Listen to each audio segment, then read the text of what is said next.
Hello, it's February 8th, and I just want to do this update because actually there's something that I forgot to mention in the other video, and that is some good news. We have some other things that are going to update, of course, the weather and everything. But there's some good news. The New York State is providing money to several privately owned, these are privately owned pieces of land out in Suffolk County. I think one of them was in Brentwood. There's several large pieces of privately owned land that have problems with southern pine beetles. Well, the state is providing funding for those people so they can control the southern pine beetles from spreading. Now, I was really encouraged get onto the weather here. I was really encouraged when this winter began and we had that really nice deep freeze. But the way the winter has been, once again, it hasn't been cold enough, and I really do worry that because it hasn't been cold enough as of late, we will still see problems with the southern pine beetles in 2018.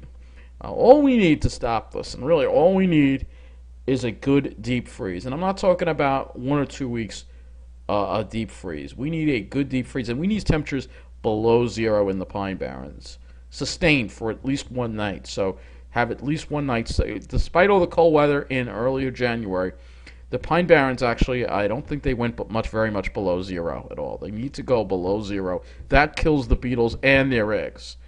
So that's why we need that cold. We need another shot of bitter cold weather, and I'm hoping and praying we get it. And we're going to look at that possibility coming up. So another news today, before I get to this weather update, another news today, the stock market took another tumble again today. Another big tumble on Wall Street, and people are going to say, John, you shouldn't be celebrating, but you know what? I am celebrating, all right? Because you know something, these people have been making too much money. They've been rubbing it in our faces for too long, and now it's time for them to get their comeuppance. And they've been coming around Long Island particularly and trying to price people out. And now, finally, if the stock market goes and takes a huge hit, which it looks like it is going to, then most likely the home values and the real estate prices will also take a huge hit, and things will be a lot cheaper again. Right now, everything is overvalued. Remember I was talking yesterday, the other video about the headphones? It's the same thing. I mean, people are spending close to almost $1 million in some areas on homes that are nothing fancy. These are just average homes, and they're spending $700,000, $800,000, $900,000 on them, and it's way more than necessary. But they do it because they've got the money to do it, and they want to make sure they keep driving up the real estate property values to drive out people that aren't like them. They only want to be around their own kind. This is what they're doing. So now, with this huge hit in the stock market, they probably lost a lot of money on their investments, and they're not going to be able to keep doing this, and I think the home values will start going down, and they need to go down. We need to make Long Island affordable, all right? For those people who've been profiting off of this, well, I'm sorry. The seller's market needs to come to an end. It needs to be a buyer's market again. It's only fair for the people. I've had a lot of good friends move away from Long Island. It's only fair for us to make Long Island affordable again. This shouldn't be a place just for the rich. It should be a place for everybody. And it looks like this correction hopefully will continue.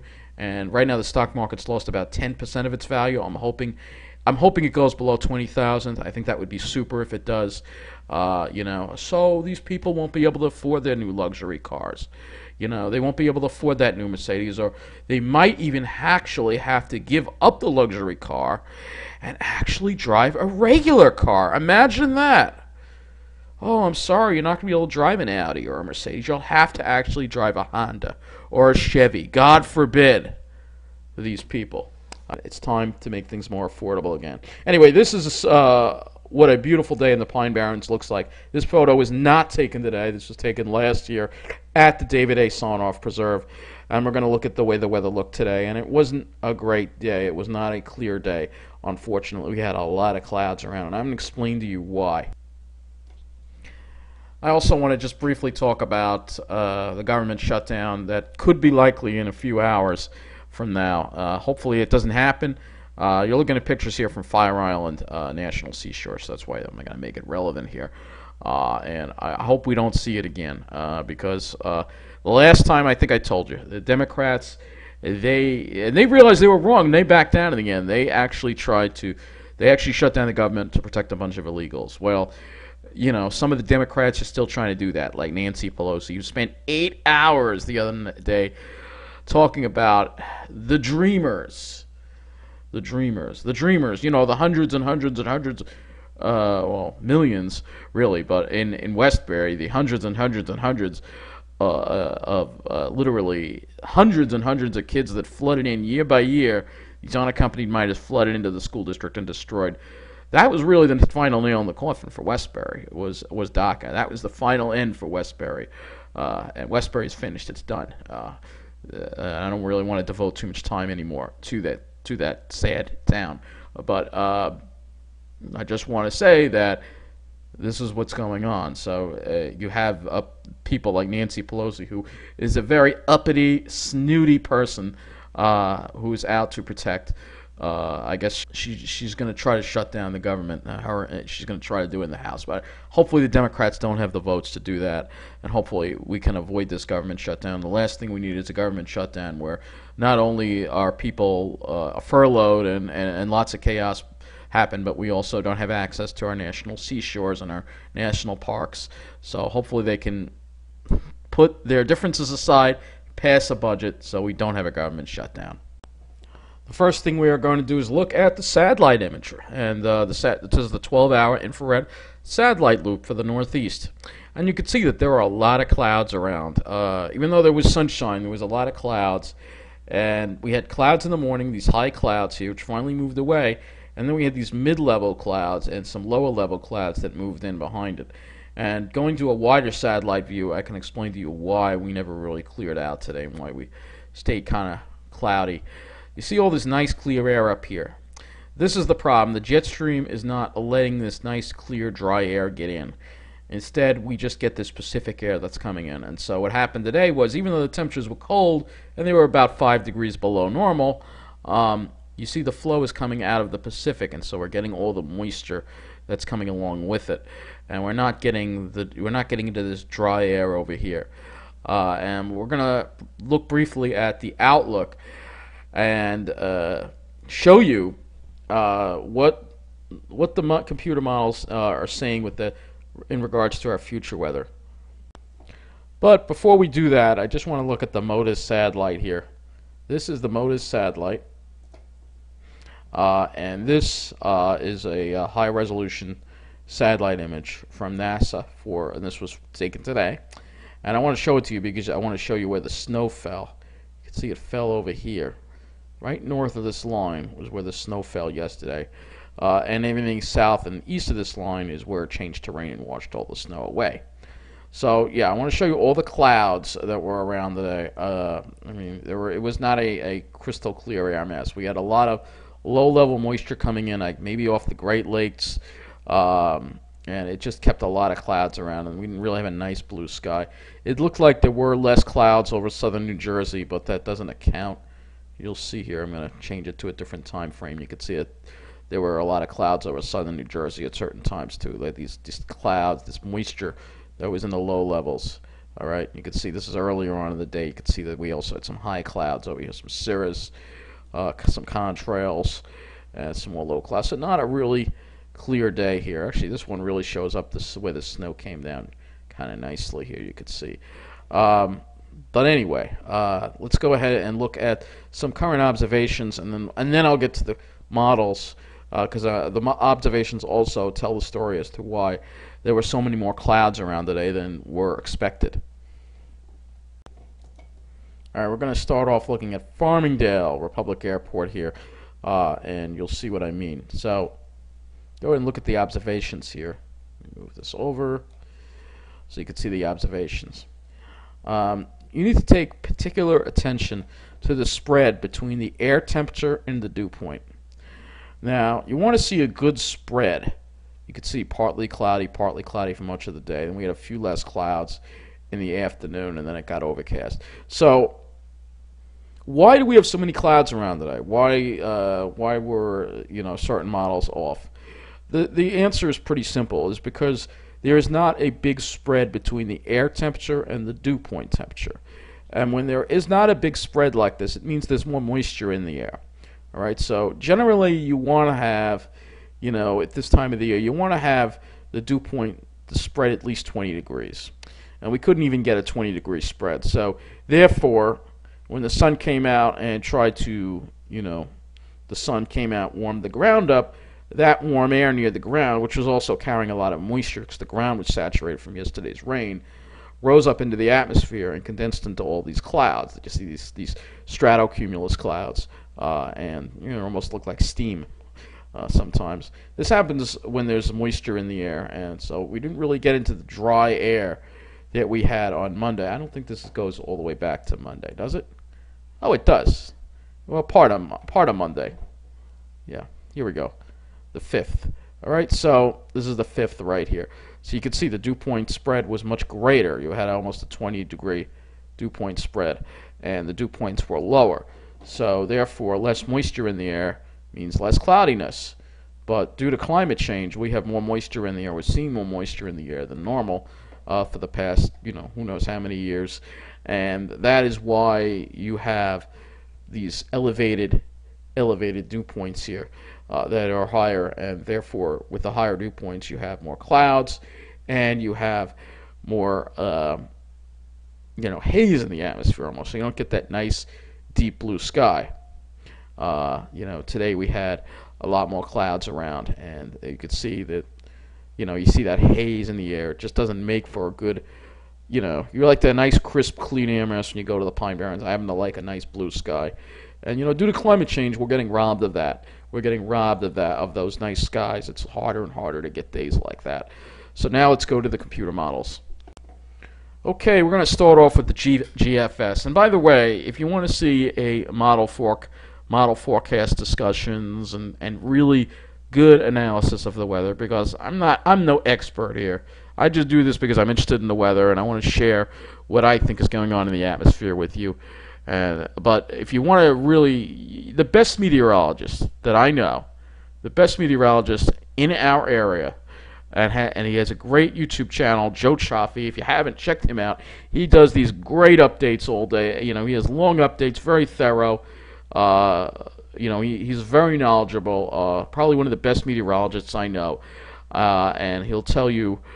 He'll really go through and analyze all these different things that are going on in the atmosphere. I try to do it myself, but trust me, he is the expert. So check his channel out if you like this kind of stuff. Anyway, we're going to the GFS model here, 18Z run from today, Thursday, February 8th. And you can see that high that we had here, and it just moves right offshore. And so as it moves offshore, we see that return flow develop into Saturday, and here comes the rain. More rain on the way. It's going to be like the wettest February, it seems. The rain's coming in for Saturday night into Sunday. Some of it could be heavy with that ridge over there. You see it right there. It goes up right there, right over us. So more heavy rain. Another soaker for Sunday again, and then another system develops. But this has a different look from yesterday. Now, this is what I mean about the models. You can't take what they say seriously.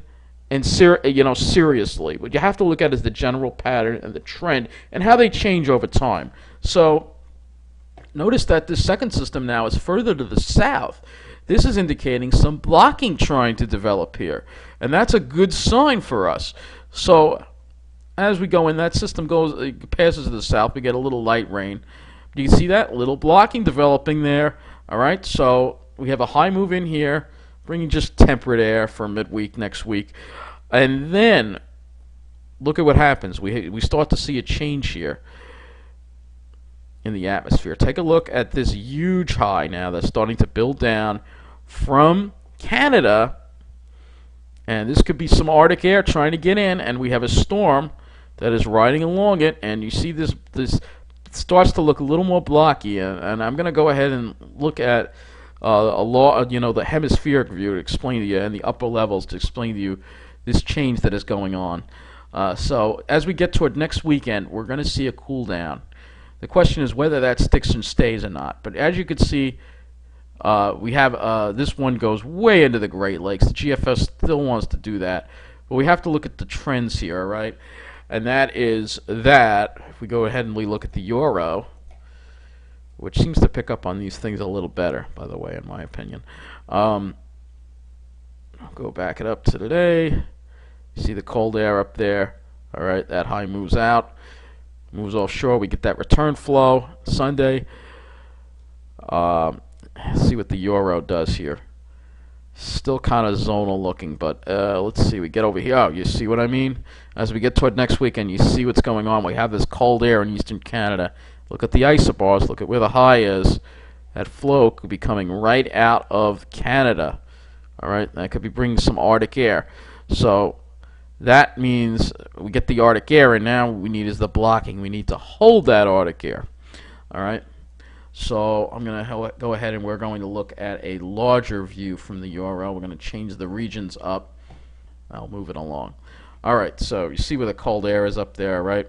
What we want to see is some blocking, all right? And what I mean by blocking is we want to see this ridge over here edge into Greenland, and we want to see this ridge off the west coast move eastward, all right? And this would displace the cold air, and then we need to keep it in place.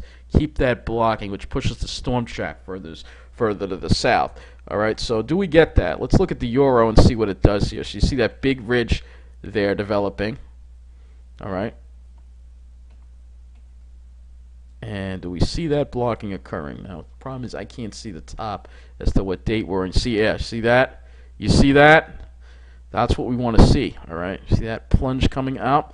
The Arctic air. You see, first of all, that the polar vortex has split into two. All right, there's going to be a split going on. So it's split into two, one side over Siberia, one side over us. And how our side lines up is going to depend on what happens. The question is, will we get the sustained blocking to hold it there?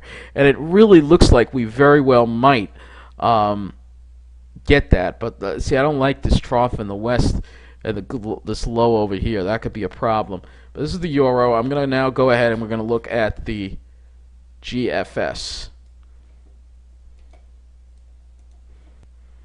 All right, so hopefully you can see that, but we're going to forward it in time and see what the GFS does. So you can see the split going on in the vortex here. There's one side here and one side here. What we need to do is get some blocking, get that high up into Greenland to force the cold air southward. So this is today, and we're going to move it along, and we're going to see what happens here. See that ridge building in the western Atlantic, but it's not going to stay. And you're going to see here, you see it all, there seems to be a general agreement. Yeah, still that's not good with that low over Greenland like that. That's not what you want to have.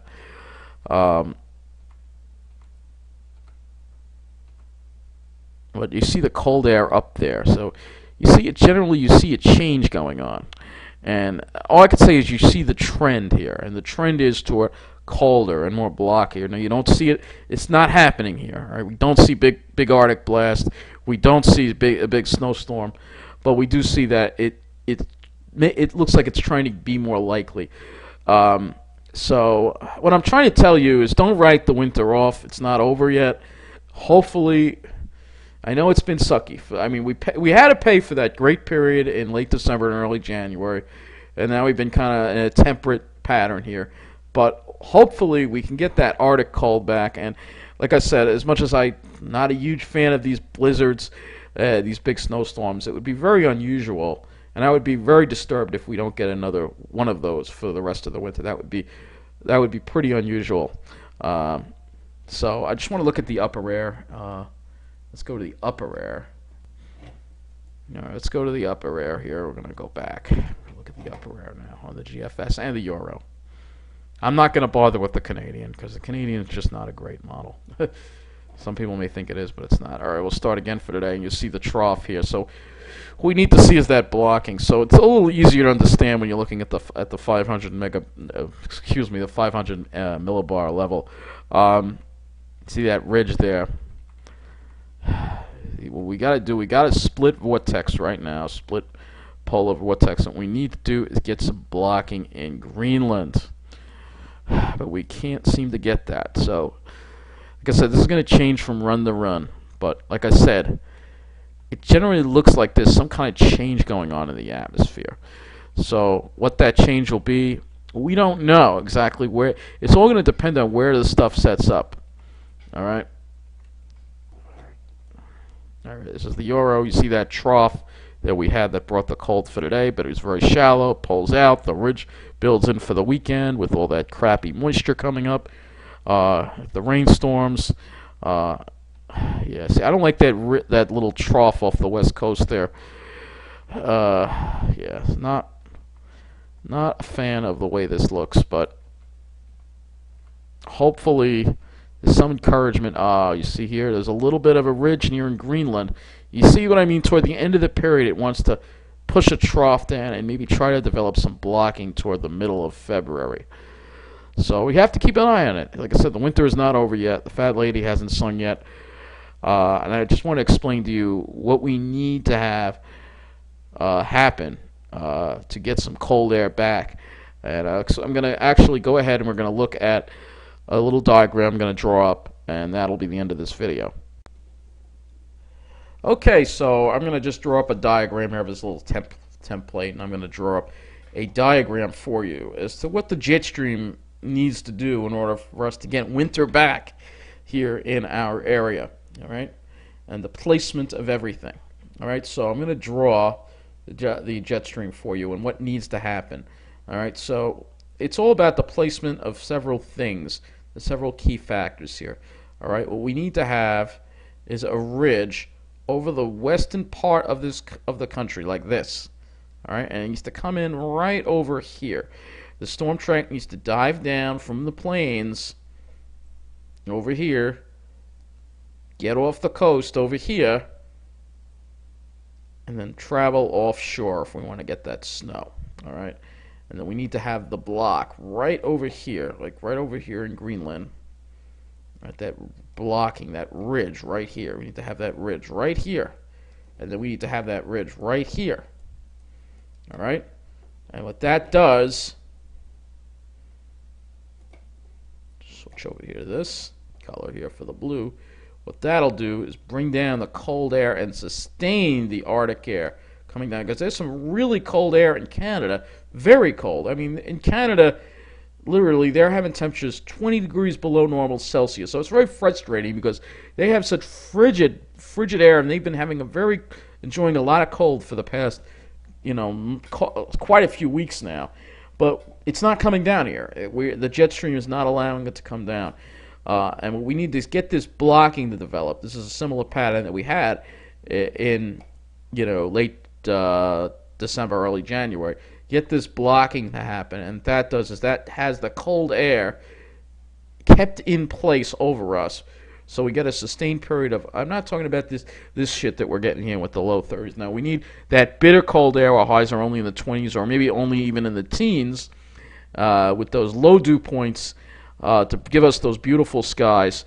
But also for snow lovers, get some snowstorms to develop over here. The storm track is offshore instead of with all the rain we're getting with the storm track, over the Appalachians. Instead, the storm track's offshore, so we get the snow, and we get some snowstorms in there too for the snow lovers, and that's what we need to have happen. If this doesn't happen,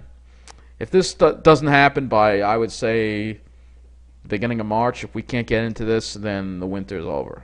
Unfortunately, but that is what we need. I'm just showing you what we need to get winter weather back, whether you like the Arctic cold or the snow. I'm not a big fan of the huge snow amounts. A little snow would be pretty. Certainly if we don't get a snow again this winter is going to stink, because, usually we get some more snow than just one big storm. All right, so in conclusion, if we want this back, we want the beautiful deep blue skies and the crisp air, we got to get that air from the north to come in. That dry air to bring us that beautiful Arctic air. So that is it for this video, and I'm hoping winter comes back. For those who don't like the weather, I know some people don't like it. Let me just say, there are consequences, and all these beautiful scenes you see here in the Pine Barrens, these scenes could be destroyed by southern pine beetles. We got to stop these beetles, and the best way to stop them is to get help from Mother Nature. We need that Arctic air back. We need another deep freeze before this winter is over. Take care, and thank you for watching.